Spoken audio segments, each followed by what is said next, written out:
Hey guys, it's Two Guys in Hockey Talk. I'm Pavel the Cat Zygmunt, the most insightful hockey insider there is. And then I have the guy who knows nothing about hockey. Just kidding, Evan. How you doing? REVS, Evan Rennertz, back at you. You can follow me on Twitter at REVS.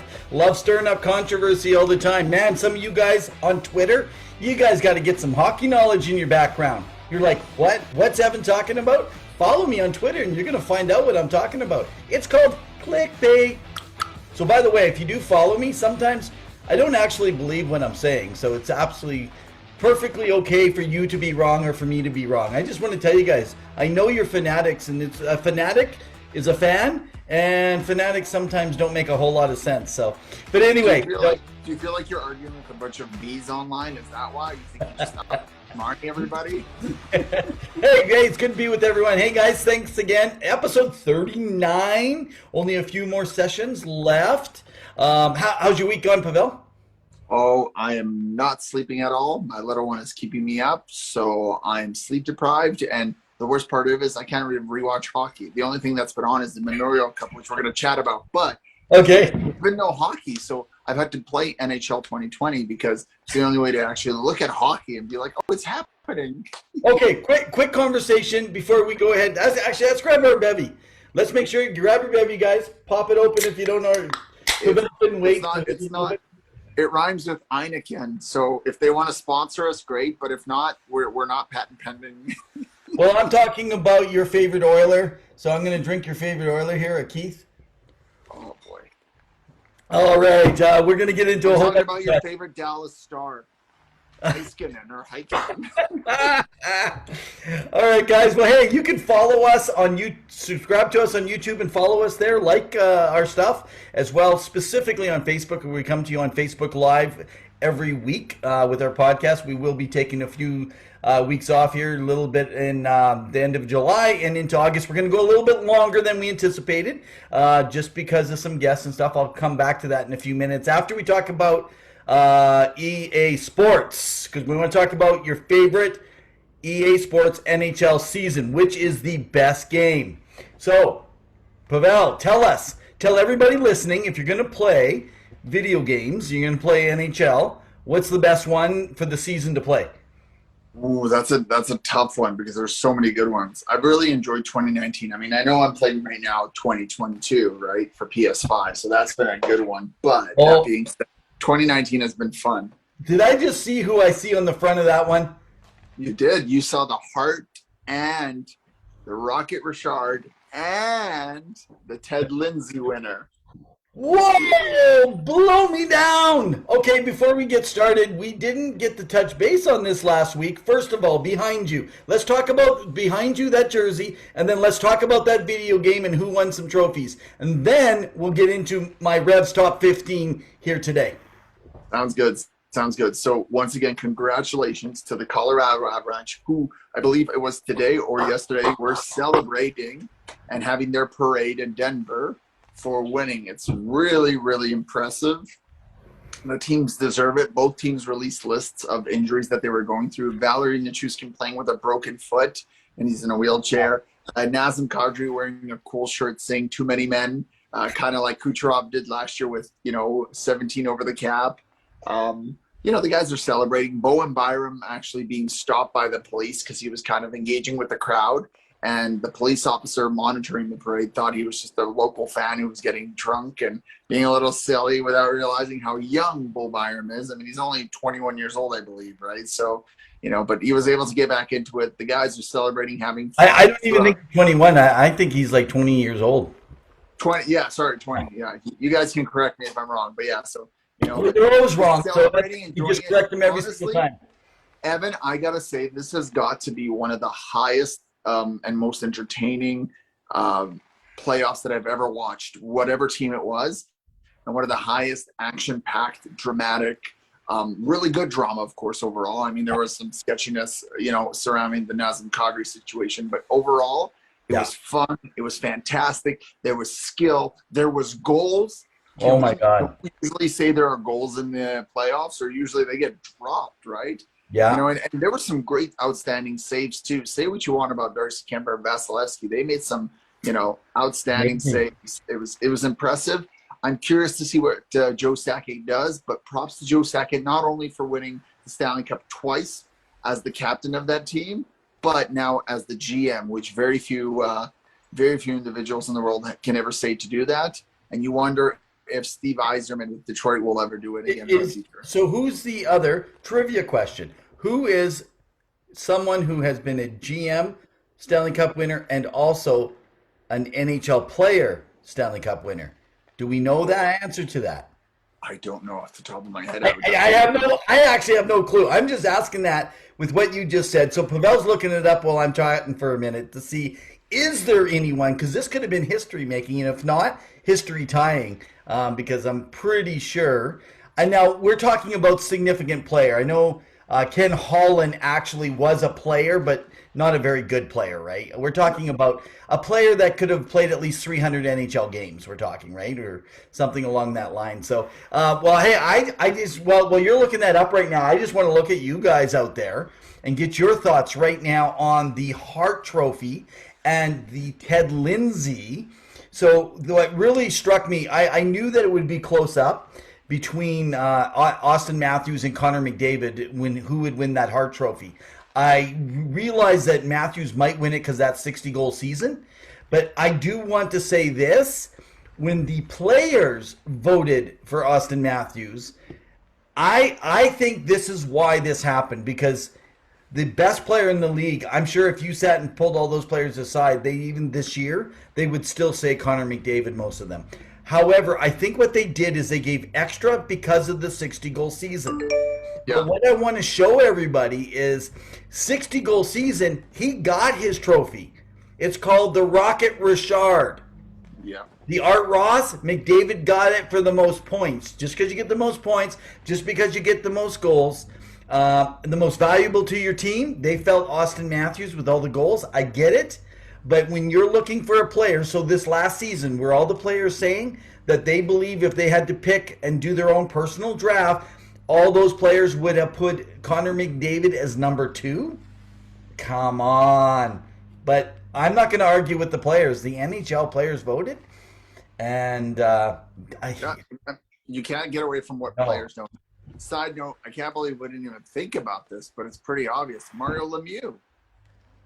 He wasn't a general manager, though. Oh, okay. He was an owner.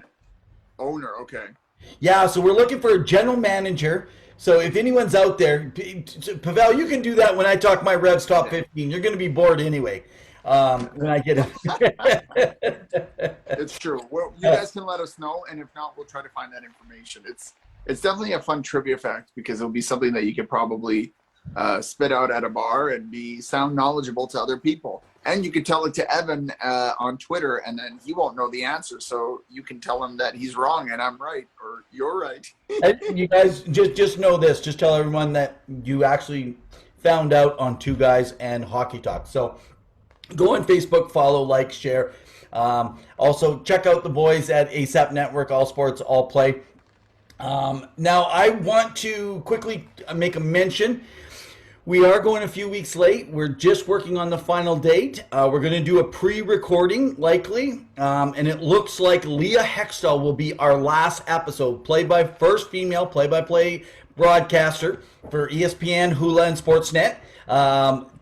She has agreed to come on our show. So if you're listening, Leah, just checking us out in advance to make sure we're legit. Thank you very much for coming on our show. We're looking forward to, as you guys all know, with all the different women we brought on, and we're looking for more. We got women owners.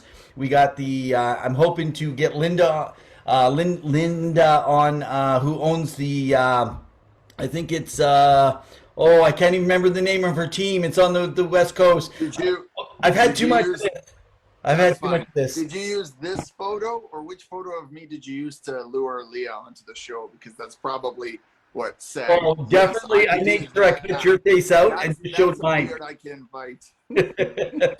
So anyway, so Leah will be on mid-July. So we're looking July 14th on a recording, whether we get her up that night or we pre-record and bring it into the next night. As well as we're probably not going to get all our guests in because I know Jake Ellenbogen, who is a content writer. He does a lot for the Downtown Rams and the NFL. We want to talk sports betting. So if we don't get a time in for him, we might start our season off with sports betting. So Jake, if you're listening, we definitely probably will bring you in for the beginning of the year, second episode, and we can start talking sports betting into the next season and about releasing injuries. Because sports betting, when you don't release an injury, that affects the sports bettor, and there's a lot of controversy. Oh, who else do we got? So I've just set up, we looking to get right now, we could potentially get a few ex-players. Samantha, if you're out there and you're listening, we're relying on you.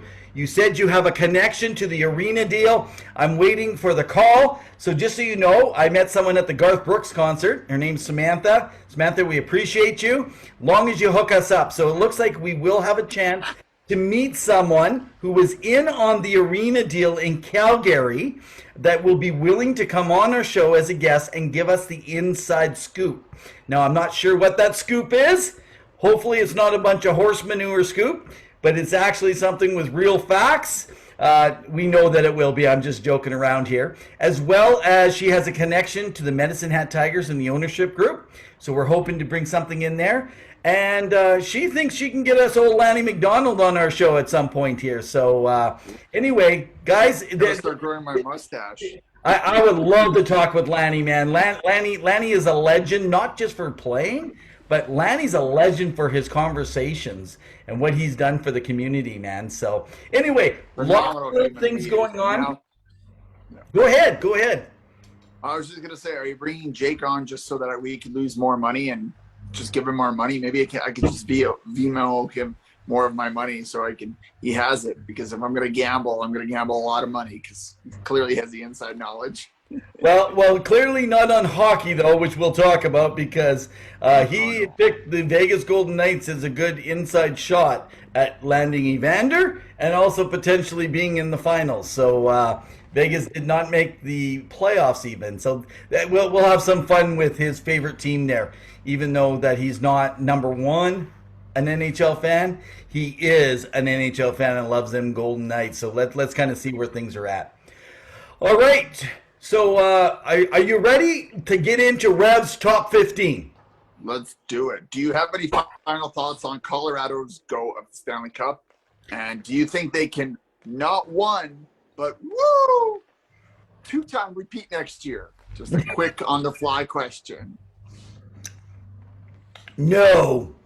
Dun, dun, dun. The only reason, something that Tampa did better than almost every other team is Tampa managed the cap somehow.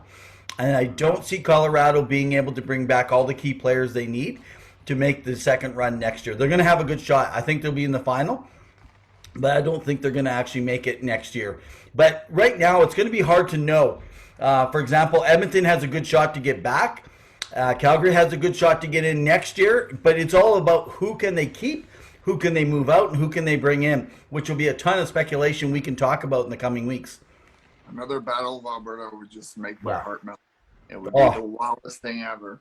Yeah, I mean, that was absolutely crazy. So, and I will say, I do want to mention, I've had a few of you rip me, even on my Twitter, just saying, 3-time Stanley Cup champions to see Tampa. I predicted that at the end of the last year's Stanley Cup. I did it before anyone else was predicting. I didn't know what was going to happen with their offseason moves. I knew none of that stuff, and I still stood by them. I will say this, that definitely you cannot say Tampa, because look at the injuries. When people said Braden Point didn't play, well, they were without Gerard those whole playoffs. Kadri wasn't playing all the games. So in the end, we saw, Burkowski or Nichushkin. Was it Burkowski or Nichushkin who had the foot? Nichushkin had the foot. Burkowski was out for a while. He had another injury. So, and their goalies he blocked a shot from Edmonton. And it was really offense versus defense, right? Which I think it made for a great. But you know what? You still had a 6-game series. And Makar, as we talked about last week, Who was going to be the Conn Smythe? Makar. There was never anything in doubt. But let's just say something interesting. The first time, here's another trivia for everyone. When's the last time somebody didn't play in the Cup Finals and still won the scoring title of the NHL playoffs? Oh, it's been a long time. Okay, and how about two people? I mean, McDavid and Draisaitl behind. I know everyone's looking at us right now saying, on one foot for Draisaitl too. Oh my goodness. So anyway, I'm looking forward to it. I was really pleasantly surprised.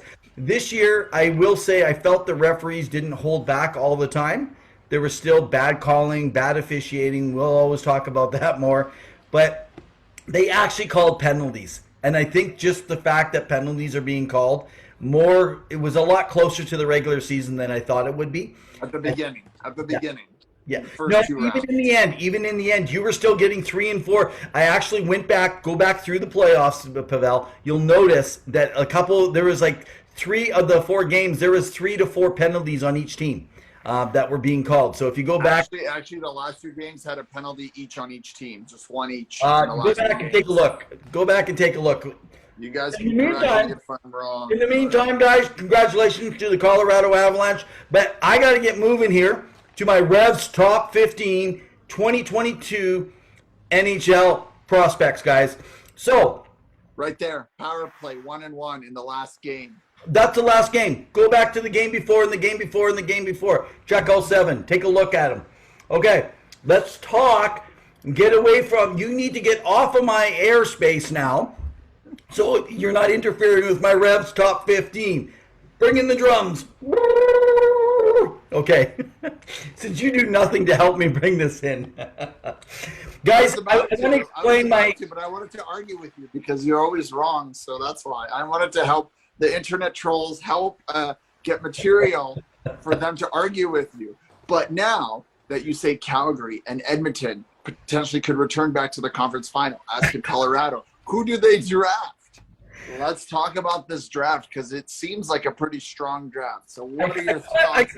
I kind of feel you still tried to steal my show in my top 15 again. Okay. Who are they going to draft? I have no flipping clue because I'm not doing a mock draft. What I'm doing, I need to explain to you guys. My REVS Top 15 is who I believe will be the top 15 players to come out of this draft. The top 15 players who will come out of this draft. So it may not look like your mock. This is not who I think they will take at the positions. It's over the next career, over the 10, 15, 20 years, who will be the top 15 players. Some of them show based on what scouts, what mocks, or like Craig Button will say who would be the best in 5 years. I'm telling you based on the career. And I will go back to some of my old stuff that I had from the last couple of years to kind of show you with some of the stuff. But okay, let's start it off now. You can make your own draft decision. Number 1, overall. Way too much talk like there's even a question here. I am so sick of people going around and talking about who will be number 1 other than, excuse me, I take another drink here. Don't leave us in suspense. Shane Wright. Shane Wright will go number 1 overall to the Montreal Canadiens. It's without a doubt this will happen. Now, of course, you can say, well, Evan, if they make a trade, I'm going to tell you right now, if Montreal sloughs on this, unless they get a top player in a trade to drop down 1 or something like that, Montreal is going to be a flop if they do not take Wright first overall. He is not a generational player. I've seen people out there saying, oh, generational. There's 2 types of talents. They're going to be a superstar, or 3. They're going to be a generational player, or they'll be a franchise. So when they talked about someone like Jack Eichel coming in, or Jack Hughes, or Taylor Hall, those were considered franchise players, not generational. There's very few generational. Next year, Connor Bedard and Mishkov are considered generational. So, anyway, let me talk to you guys a little bit about why. First of all, you got to know Shane Wright's skating has got better and better as the season's gone on. Now, even in the Prospects game, you saw him at his finest. He has been amongst the top 5 in his skating tests all those types of things as he went through. He has a first step, so he's a lot like Draisaitl. That first step, and he had his acceleration from that first to the next. He has top acceleration. Now, here's the thing. He has good top end speed, and he can change speeds and push the pace. Controls the puck well to slow things down, but he does not have elite puck control. Connor Bedard, who will go first overall next year, he has elite puck control. McDavid, elite puck control. Draisaitl, elite puck control. But think more like Ryan Nugent-Hopkins or Sean Monahan, that kind of puck control. That's the type of player he is. But he can easily has the agility to get around defenders. His offensive game, I think people are not recognizing, is that Wright had to deal with COVID. He was an exceptional player to get in early, but COVID screwed up the guy's game. I believe he's actually delayed by a year, and hear me, I don't think they should keep him in the NHL this year. I think they should give him one more year and playing in the minors, which would be totally unheard of for most. Normally, you have coaches who will start a younger center on the wing. Doesn't matter how it is, because it's a lot of pressure to play. Top two line center, 1C or 2C. So they put him on the wing to adjust to the position and the ebb and flow of the game of the NHL because it's so much faster. But they don't do that with number ones. Usually, if you're a center, they don't like to do that unless they need to. I think it's just usually during the preseason because they can play around with it. You're right. Well, here's the thing. A player like him, because he's so mobile and because he has the agility and the ability to move between, that very well could be. I think what people miss, though, is he is actually more of a goal scorer. He doesn't score tons and tons of goals. He's not Nathan Matthews.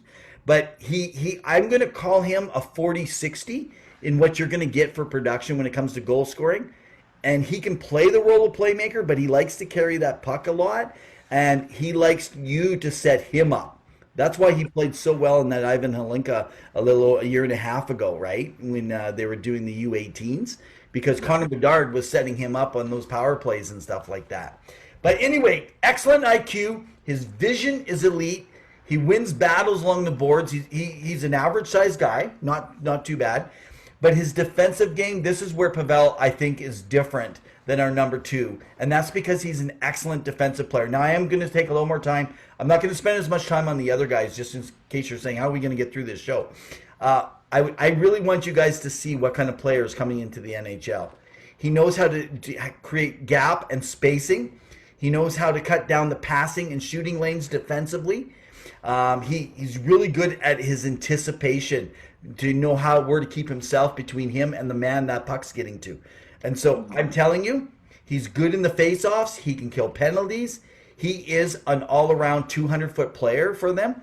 And I think the reason I'm saying with their development, now just hear me, if Montreal does not play him this year, gets his 8 games, 9 games, sends him back, could they be in the sweepstakes next year again for both Connor Bedard and or Mishkov? Wow. Interesting thought. So it's definitely interesting. I mean, there's a lot to say. I agree with you that he's got more of a Ryan Nugent-Hopkins style now. That's the one thing that I was looking at it recently because, you look at Nuge versus Landeskog, who went second. And you look at where Landeskog is now, even though he's a winger, he ends up winning the cup, and he is a bit more of a power forward. He's very dynamic, strong on his skates. That's what you want. But at the time, you always base it on center, and that's what Montreal's always been looking for. I mean, I know they have Nick Suzuki right now. They have Brendan Gallagher there, but I know he plays wing, but they've asked him to play center a few times as well. I mean, they had what's his name, who went over to LA in a trade or in the off season, who played against Edmonton. His name escapes me. He just played for LA against Edmonton, and he ended up being the best against Edmonton, against Draisaitl and McDavid in the first round. Are you saying that guy? That guy was good? Philip Deneau. That guy. My mind. This is what happens when you don't get sleep. So you're staring at everything. But and that's what I see him as. I see him as a Philip Deneau with higher upside on his scoring potential. More offensive talent. Yeah, 100%. So it's definitely interesting. And he's stronger than Ryan Nugent-Hopkins already and better defensively. Now, Ryan had a higher upside in the younger years, but a lot of his points were off the power play, which still are in his career. Look at the all-around game and even the early power. Like, Ryan Nugent-Hopkins, phenomenal on the penalty kill now, but he wasn't early on, right? He wasn't even used early on. I think Wright could step into any team this year, but I still wonder if they just kind of make that change. So, anyway, I take Shane Wright, number 1 overall. They're just trying to make make news. This is clickbait, folks. There's no way that he is not going first overall. Well, you don't know. Your betting odds are pretty bad. You said Tampa with 3-peats, so here we are. Like, say what you want, Evan. You don't know nothing. Well, if you would like to take me on and bet against, I will even give you guys a handicap of 50%. So here's the one reason 50 why, cents to my $1. I know you're going to probably discuss Juraj Slafkovsky here in just a bit, but imagine this big power forward who's 220 plus pounds, 6'4". I think he's 229 if I recall. Last weighed in from the Columbine. He's a big power forward. Imagine him with Cole Caulfield on the other side and Nick Suzuki in the middle. That could be a deadly line. So what are you doing? Putting ahead of my gun on my REVS top 15 here? I just said we're going to get to you, but I just wanted to talk about what if. So let me get to him right now. Number 2 overall, Juraj Slafkovsky. Okay, let me tell you, first of all, why I don't have him ranked number 1. Do you have elite prospects or something open to show what his not financial, he'll get some money, what his actual numbers are, his stat lines? I can look it up. Okay, you look those up while I'm talking right now. So I want you guys to look at something here. The thing that I was concerned about with Puljujarvi in that draft year, everyone talked about his dominance. So this Slovakian winger, Slafkovsky, turned heads with his dominant performance in the 2022 Olympic Games. Remember, who were playing in the 2022 Olympic Games? Yes, he had 7 goals in 7 games. Yes, he led them to a historic bronze medal. Who was playing? Who wasn't playing? They would not have got a bronze medal if you had the Russia even in there. If you had had all the star players, right? He led the tournament in points. Of course, he was named the tournament MVP, and so everybody is all over this guy saying it raised his stock. You should never raise stock based on these tournaments. They talk about this. They talk about the World Juniors. All it does is prove what he's already done. Now, what he has done at the size, and you mentioned it, and you're going to talk, I'm sure, a little bit more here in a moment, what you like about him, even for Montreal. But what's his numbers? Do you have them there for, he played with men this year, and I get that. What did he get? So when he played with TPS in La Liga, he played 31 games. He had 5 goals and 5 assists for 10 goals. So 10 points. Yeah. And then before that, TPS U20, 11 games, 6 goals, 12 assists for 18 points. Yeah. Before that, again, a lot of juniors for Slovakia. Yeah. And for TPS, in 2021, 16 games, 8 goals. So what we're noticing, what you're noticing is he has he's not bad. Find me another 2 overall with these few of games played also. These 100%. Little tournaments, that's my concern. His growth curve does not show anything different than Puljujarvi. Go back, compare the stats, look at it. Be careful, look at the competition he's up against in his first year at that age, right? I think he's going to be a fabulous player. I tell you, I'm rating him here based on his career. But people need to think of like Kakko, right? In the fact that he's going to take a while to develop. Slafkovsky is going to jump in. What's that? Puljujarvi and Laine also had great World Juniors. Look at Laine's overall numbers, much better than Puljujarvi though. He was already producing. That was the difference. His bottom line. Look at the growth with elite players. That's what I'm saying. Sometimes when you play with elite players, your other guys get yes. added. That's true. But Laine wasn't just playing with Puljujarvi, though. My point was Laine looked better already in advance, right? Not just the tournament, because everyone based Puljujarvi based off of the World Junior Tournament, which they say you shouldn't do, but yet they do. I cannot see them passing up on the centerman. as big as he is, he just has not ever shown that he can produce what they need to produce. And Montreal needs a sure thing, not just a good thing. And so that's why I don't put him there. But okay, who's got the number 2 overall pick? New Jersey Devils. Who could use someone big to play with Heischer and Hughes and there They you go. could, but they also said, didn't they say that their number 2 pick is in play, or am I wrong? Well, no, they have talked about it. Now, this is not a mock draft that we're talking about, but I definitely see if they can get the right player, they maybe would to speed up their rebuild, right? But I mean, let's face it, this guy has played with men. He is ready to go right now. I actually think that he's ranked too high in this draft for people to take. I would take him probably around 4 or 5, but I think he'll have a much better career, but he's going to take 2-3 years to start building up to that. That's what I think is what we're going to end up finding. So, Slavkovsky, I'm taking him number 2 overall.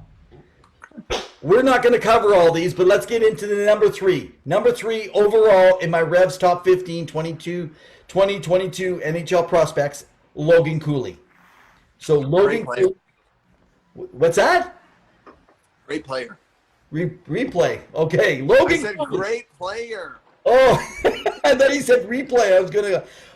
We're live. So yes, Logan Cooley, guys, fantastic season down in Ann Arbor.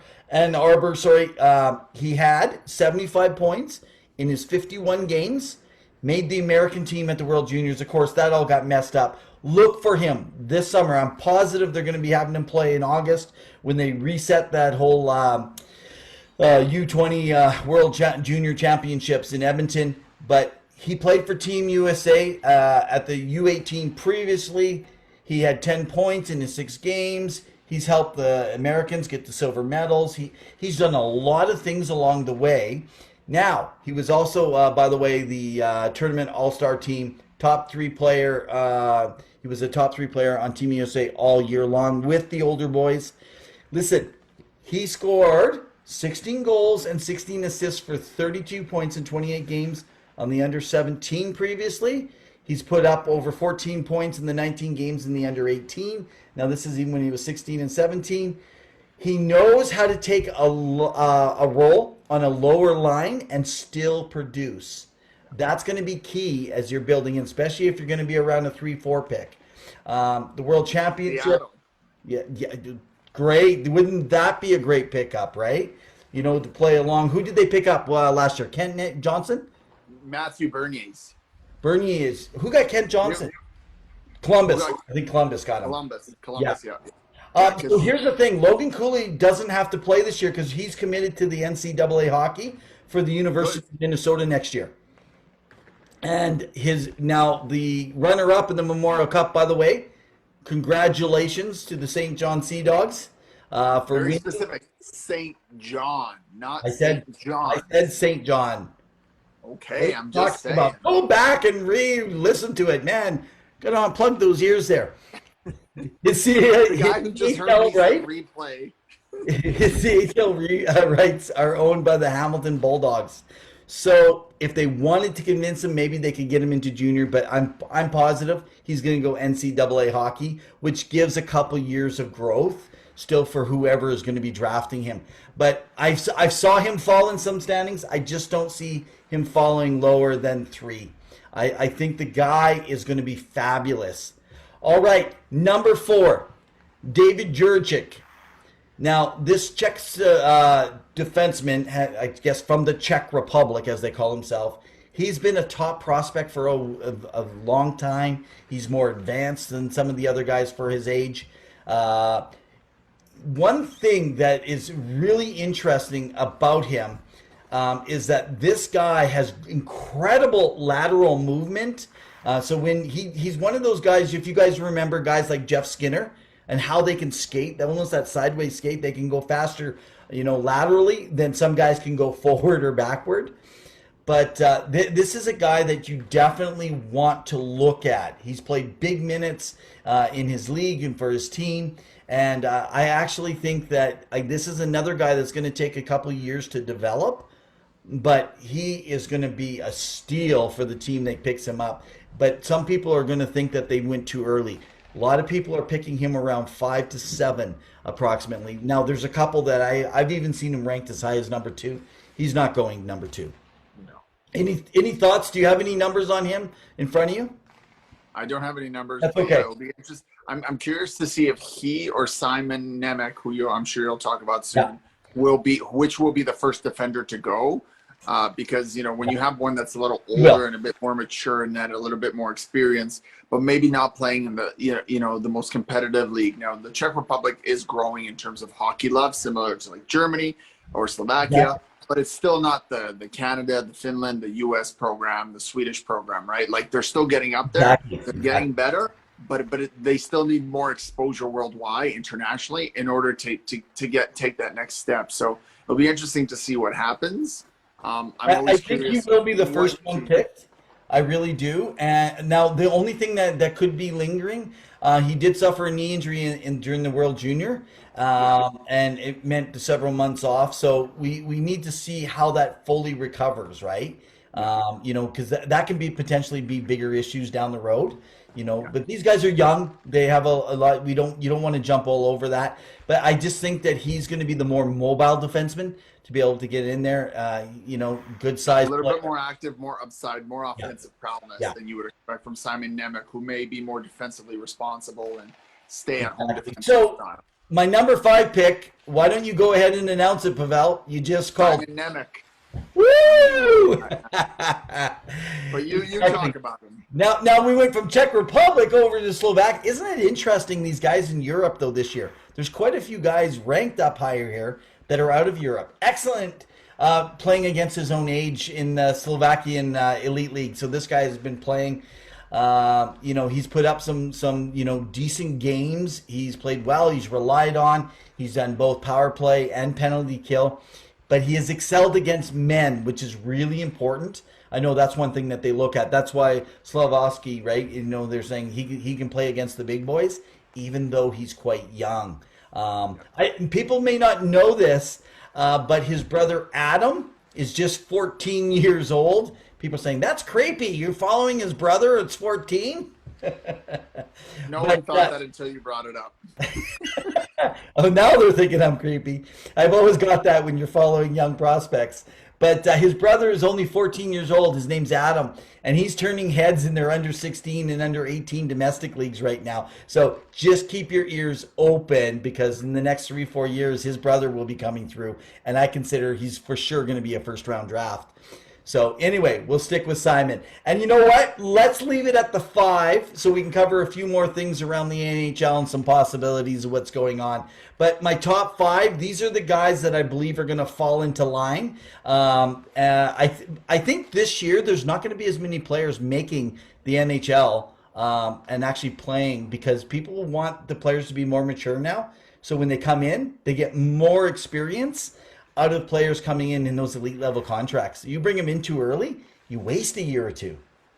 That's true. I mean, you do have those first 9 games. The one thing that kind of stood out in the last 2 years, 3 years really, with the NHL is that because of COVID and because of people getting ill and being unable to play on top of the regular injuries, there's been a lot of rookies or players that I've never thought they'd get a call-up. They got a call-up for their team, especially for teams that were maybe I don't want to say bottom feeders, but at the bottom where they were just struggling to keep up. But, they were losing bodies, whether it was a Columbus, in Arizona, where you needed bodies to play.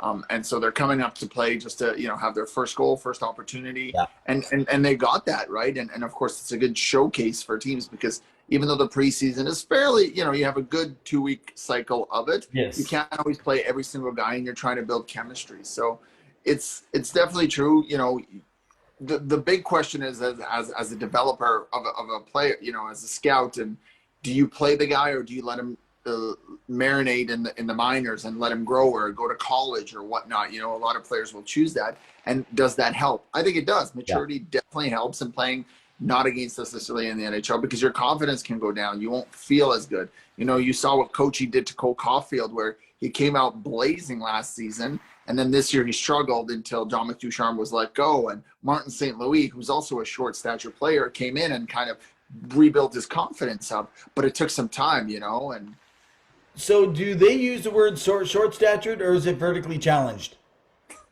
Because you would have no idea. You're the guy up top, and I'm it's one of those true. guys that has to look up.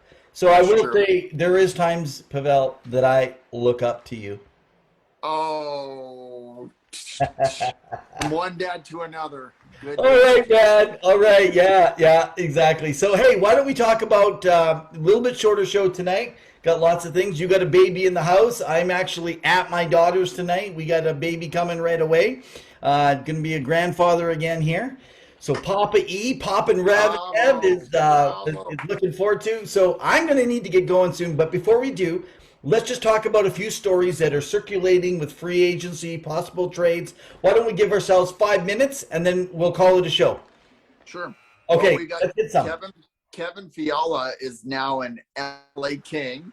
He's been traded from the Minnesota Wild, who he had one more year left on his contract, but of course they weren't gonna, re-sign him because they're really cap strapped, given that they bought out Jared Spurgeon and Ryan Suter. So they've been struggling a bit in terms of filling that. So they traded him for a first-round prospect and a draft pick, and we'll see what happens. But he re-signs for 7 years, $7.85 million. We put it on our site. Make sure to like, follow, check out. We have the latest news there. And what are your thoughts on Kevin Fiala, who's an electric forward winger who can score? Do you think I'm a little concerned about the price that he got? I'm at this far in, but I mean LA. I think young. LA, He's 25. but he's 25. But this is his first point per season game, and to get the kind of money he's pulling out. I wonder if LA looked at this year and how well they fared against Edmonton, what they got coming up in the system, and they said, you know what? We need our fans. We're going to make a push early, because they can't wait 3 years and then say, now let's make our push, because you got all these other teams to compete. So I think that they're saying we'll get a good 3 years out of them, that we know at these numbers, and we can afford it right now. So that's why they're actually going to go ahead and do that. I mean, good for them. I'm a little worried, though, that he's going to be a little bit of a letdown next year in that system. I mean, he's reunited with Victor Arvidsson, who we played with in Nashville. So it'll be interesting to see. That being said, again, LA didn't have either Arvidsson or Drew Doughty versus Edmonton in the playoffs. So they maybe believe that they're way ahead than they should be. Absolutely. And so maybe they can make a push in the offseason, but this definitely gives credence to LA speeding up the rebuild, or the retool, as one would say. Yeah. And they could potentially make the playoffs next year in the Pacific, which is still wide open except for literally Calgary, Vegas, and Edmonton. So speaking of Calgary, there's been lots of rumors that have been floating out there. There was like Goudreau signed, no Goudreau's not. We've talked about on this show, ad nauseum. However, earlier today, the Jeff Merrick show came out, and they talked about there's an offer that's been put on the table by the Calgary Flames that nobody will be able to beat, they don't believe. Don't know what the deal is, don't know how much money, or at least I haven't heard. I haven't been around the last 4 or 5 hours listening. The deal's out there, so this is literally, does he want to play for a team that can contend still and get the most money, or does he want to go back home to the Philly, New Jersey area of sorts that we hear a lot of rumors around? I think that my suspicions are going to be right, and that Goudreau will resign. I do think he will resign. Interesting. Well, you can stick with that one. I'm going to say he still goes, but that's just me. I really think Seattle's going to make a big splash. They have a lot of cap space, a lot of prospects, and they want to probably make a push next year. I don't know if they can make the playoffs next year, but definitely, fight for that last spot. The one interesting thing is going to be, what does Vancouver do now? They signed Andrei Kuzmenko, who was that free agent from the KHL. Dan Milstein's club. Yeah, a lot of people were very interested in him. He ends up signing with Vancouver, where most likely he'll be able to get top 6 minutes. And a lot of rumblings around JT Miller and what he's gonna do, whether he's gonna stick around and they're gonna re-sign him, or he's gonna move. Now he's got 1 more year left, but what's going to take place there? So keep an eye out for Vancouver, because they're definitely going to. I think what you're going to find. I think looking the way Ron Francis drafted. So I'm just going to read the tea leaves. because I love reading tea leaves. Seattle, the way he drafted, he could have picked up a lot better players. And I know a few people in our show have commented in our comment section when we talk Seattle. I actually think they're tanking again. This is a year that you want the chance to go for Mishkov or Bedard. However, I've thought about Kadri going there, but do you want a superstar player or a player that's really good when you're wanting to tank? So could we, if we see a top end player, maybe that throws that all out the window. But if they don't sign in free agency someone who's really good, then it makes me wonder, are they actually just trying to get the best out of one more year before they move forward? So, and it'll be interesting. Does Bernier, is it was it Matthew Bernier's, right? Yeah, Matthew Bernier. Does he play this year, or do they give one more year to kind of percolate before? He's already got an NHL goal, so he's an NHLer already. So yeah, it'll be interesting to see. So the one thing I think that people shouldn't exclude or discount is Nazem Kadri staying in Colorado. I mean, you won a cup with them. You've had great success. You were injured for the last little bit until you were able to come back, from the hit by Evander Kane. But what if you can win again and you have that opportunity? You saw how players took a discount, and I'm going to use air quotation, discount in Tampa Bay and other teams that they know that they can win. What if he stays with Colorado? They do have some cap space. Maybe they'll offer him something, not what he wants, but maybe they'd have to offer him term if they're not going to offer him his number, right? And they may. I think a lot of people talk about like who would stay and who would go. I think Burakovsky more likely would be out of Avalanche, out of Colorado. But I think Nichushkin they probably will prioritize, as well as Kadri, because those are important pieces. And again, it's in the middle. You're trying to build the middle. Now you already have McKinnon, Makar, you have Landeskog signed. You have these guys, Devontae's. If they can keep Kadri and Nichushkin, then I do believe. By the way, I'm worried that they can't. Right. And I know Elliot Friedman's reported they're pretty much their biggest priority is Nichushkin, because he's that element that you can't just replace for his size, his ability. I think they're going to lose Darcy Kemper, and I do definitely think that they're going to lose Burakovsky, just because they're not going to be able to sign him. But you have Burakovsky stays if Kadri goes somewhere else. But I think Stanley Cup champion Burakovsky, who couldn't use that on a team? Hello. Okay, hey, we were talking a little bit earlier. There was retirement, different things going. Yeah. You said you heard something today on the Oilers. What did you hear? Yes, so there's been some reporting out of the Oilers Nation saying that looks like Mike Smith will retire, but he will go on the LTIR most likely for next season. So he could still get that chunk of change, right? Because if you're on LTIR, you get paid. Now, what does that mean for Keith? I mean, there's not much more being said, and things could always change, and I could be wrong like I always am, but it looks like Edmonton's going to be in the market for a goalie. There's been a lot of reports about him and Husso. They've approached Marc-Andre Fleury again, which he said he won't go for it. Will John Gibson move? What's Georgiev going to cost? They're saying it's going to be a high prospect and a draft pick for New York, because that's what they want. New York has its own financial straits to deal with. We'll see what happens. There's also been rumblings about, and it's very minute, but it's interesting, Connor Hellebuck out of Winnipeg. Now, I can't see the Winnipeg Jets trading him. He's a top 5 goalie. Yeah, he has a down year. But unless you're going into a rebuild, why are you trading Connor Hellebuck, right? He's got 2 years. It's going to get less from him next year. You could max out this year if you don't think you're keeping Dubois. That could be one of the reasons. So that makes sense. Okay, so I have heard some suggestions out there by some of through Oilers media people around closer to the team. There's been a lot of talk about creativity, which no one believes Ken Holland knows how to be creative. But I will say this will be interesting if it could potentially be pulled off. Could Keith waive his no trade to be traded to a team like Arizona, give something for him, they buy him out, and now he can come back and sign a cheaper contract with Edmonton to finish off and maybe sign a 2-year where it's $1 million or $1.5 million a year. And it removes the cap space for Edmonton to make the difference to sign some of the players that they need to. So think of that kind of creativity, because it happened with the last guy. It happened with down in Calgary, Stone. It happened with him. They buy him out and you bring him back. It is legal, just so you know, in the Players Association with the collective bargaining. When it comes to players, I think it's going to be Jack Campbell or Darcy Kemper if he's available. One of those two. If Kemper's available, I think he's going to Edmonton. If he's not available, I think they'll push up to 5.8 and they'll try and give a longer term to Campbell. Whether you guys like it or not, I do not think they're going to take Husso unless they can grab him from around 3.5.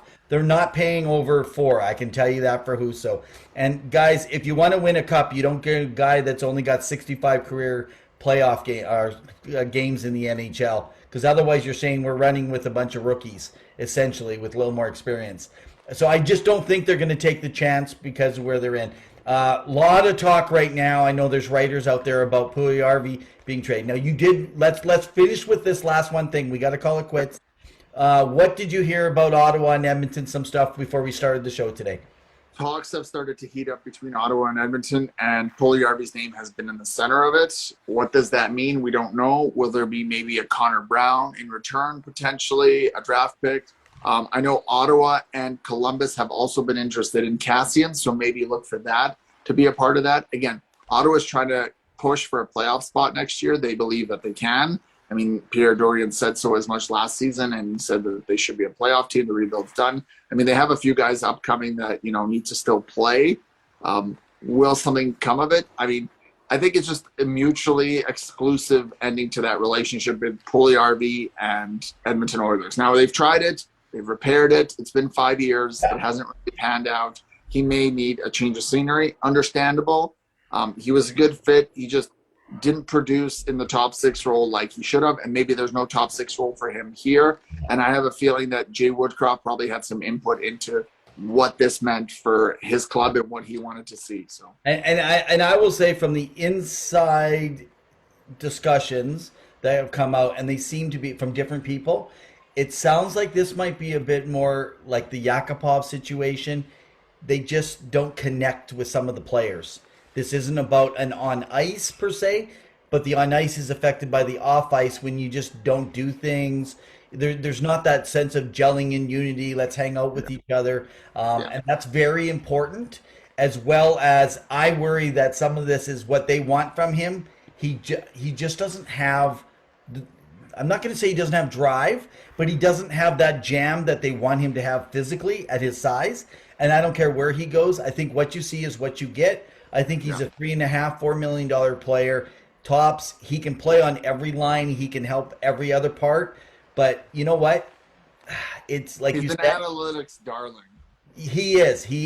This is like, did you see him good, or is he an analytics guy? And I'm going to follow his career regardless, because I love the Bison King. I love him too, yeah. And one other note of player, former Edmonton Oiler, Ethan Bear. So Carolina Hurricanes have given permission for Ethan Bear and his agent to speak with other teams. He's still owned, like his rights are owned by Carolina Hurricanes, but I know there'd probably be some interest in a young right-handed defenseman, especially someone like Vancouver and some other up-and-coming teams that are looking just to fill for a fairly good, reasonable price, because he can play pretty good. And again, he didn't get an opportunity to play in Carolina, not through his own fault or anything. I think it's just a matter of that blue line there in Carolina. It has so much depth that we've talked about on previous shows. How do you crack that top 4? I wonder if his agent works hard. I could see a reunion down in Seattle. That might be your spot. All right, man. Well, we got to call it a show. Any last thing? I just love being wrong about hockey and knowing nothing. Thanks for plugging our show. You're right. I'm just so sleep deprived that it's insane. I'll try to introduce our new fan, albeit I have some questions for him. He hasn't liked, shared, or followed like the rest of you have. So yeah, it's not very, very nice. And he doesn't comment or join us live. Like, what the hell, man? Who are you? Well, if he doesn't hurry up, I'm going to have to grab Aaron Singleton's kid and bring him on the show. I made a bet with Aaron to say that if either of our kid is ever drafted in the first round, which obviously mine would go first, whoever goes higher owes the other dad a beer. So we have that bet going on. By that time, beer will be $20 a can. Yeah. 20, All right, man. $20 right now. It'll be like $600 in the future. On behalf of two guys in Hockey Talk, maybe one day, 2.5 guys in Hockey Talk. In the meantime and in between time, Keep your sticks on the ice. and your head up. Cheers. Bye.